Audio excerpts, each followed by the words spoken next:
Respirer, se concentrer, devenir plus fort en entraînant son cerveau, les médecins ne sont pas les seuls à s'intéresser à la force mentale.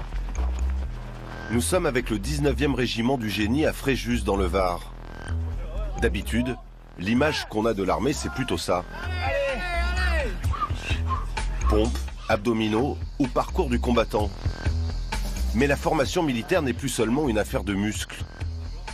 Bien, je me représente, donc je suis l'adjudant Teddy du 19e RG. On va faire une dynamisation psychophysiologique. Donc le but de cette séance, c'est un échauffement mental, physique et physiologique. D'accord ? Donc on va calquer ça avec une respiration spécifique qui initie une détente mentale, mais aussi qui échauffe musculairement. D'accord ? Allez, chacun à son rythme. Vous allez me faire 3 respirations relaxantes. J'inspire sur un temps à 100% de mes capacités pulmonaires et j'expire sur 3 temps.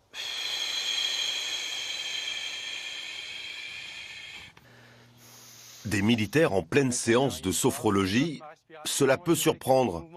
Pourtant, l'armée a compris depuis longtemps l'intérêt de la préparation mentale pour ses combattants. Un petit peu plus vite, allez. J'accélère et je relâche. Les militaires appellent ces exercices les TOP, techniques d'optimisation du potentiel. Aujourd'hui, tous les régiments envoyés en opération extérieure y sont formés. Et je repars. Allez, je tiens, je bloque. Allez, et je m'active. Allez, je peux avancer, voilà. Un échauffement mental et musculaire pour motiver les troupes avant une opération. On tient, toujours en apnée.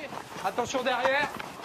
Est-ce que ça joue sur la performance ? Dans le sens où on réveille vraiment l'ensemble du corps et on se concentre dans l'activité, oui, ça joue sur la performance parce qu'on va vraiment rentrer dès les premières secondes dans l'activité.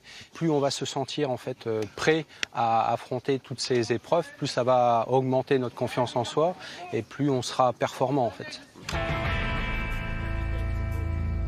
Cette compagnie du génie part bientôt en mission à l'étranger.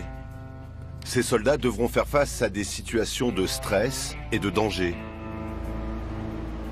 Pour les mettre en condition, les instructeurs vont les faire plonger du haut d'un pont.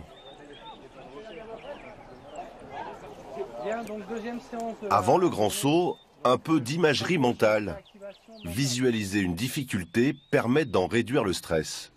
Et calmement, vous visualisez, vous déroulez ce film.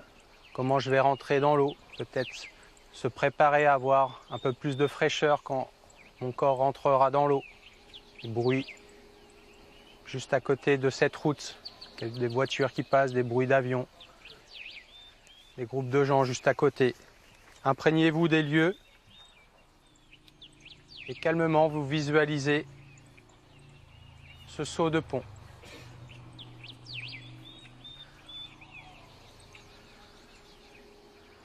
Ma foi, je vous souhaite un bon saut et à tout à l'heure, un peu plus humide.